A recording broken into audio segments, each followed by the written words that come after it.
The courtroom was supposed to be a place of justice, but to the man standing in ragged clothes before the bench, it felt more like a stage for humiliation. His beard was unkempt, his jacket torn, and the whispers from the gallery stung sharper than any insult spoken aloud.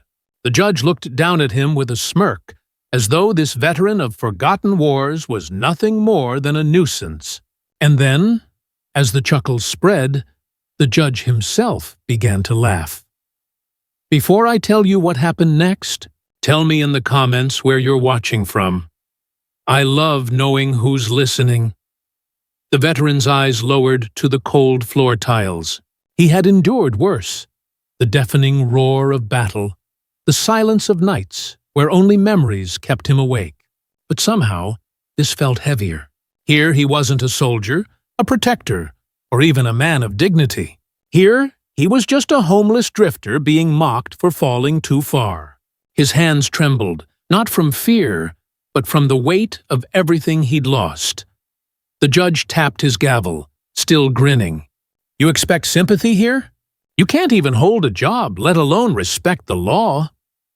The words hung in the air, poisonous. People in the gallery shifted uncomfortably. Some looked away, others leaned closer, eager for the spectacle. The veteran's throat tightened. He wanted to speak, to remind them that he had once worn a uniform, carried a rifle, and kept strangers safe while bullets rained around him. But the words wouldn't come. And then, the heavy wooden doors at the back of the courtroom creaked open. A hush fell instantly, as though the air itself paused. Into the room stepped a man in a perfectly pressed dress uniform, medals gleaming under the dull lights. The sight of him stole every whisper, every laugh. It was a general, an unmistakable figure of authority, dignity, and power. The judge's smile faltered. The gallery stiffened.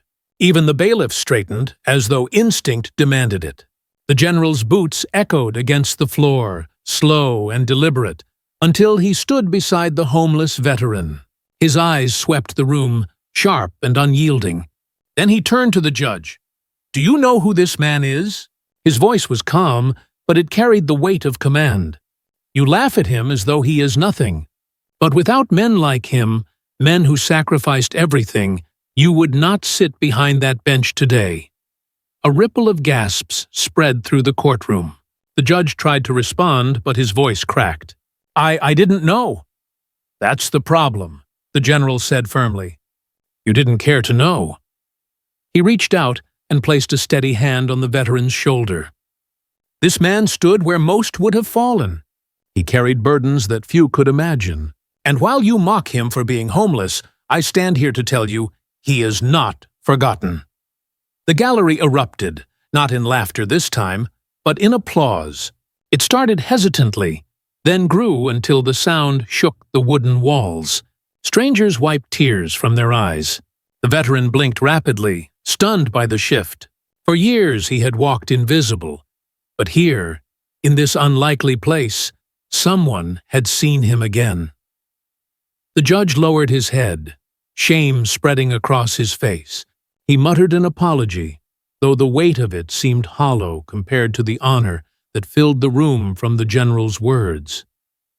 The veteran's lips trembled as he whispered, "Why me? Why would you come here?" The general's gaze softened. "Because no one who wears the uniform should ever stand alone. Not then, not now, not ever. Because kindness doesn't vanish. It waits, and it finds its way back." And as the courtroom stood in recognition of a man who had once been forgotten, he realized something profound. The laugh that had once cut deepest had been silenced, replaced by applause that mended what he thought was beyond repair. If this story touched your heart, share it with someone who needs to remember that dignity cannot be stripped away. And don't forget to like, comment, and subscribe. There are more stories waiting. Stories that prove honor still lives among us.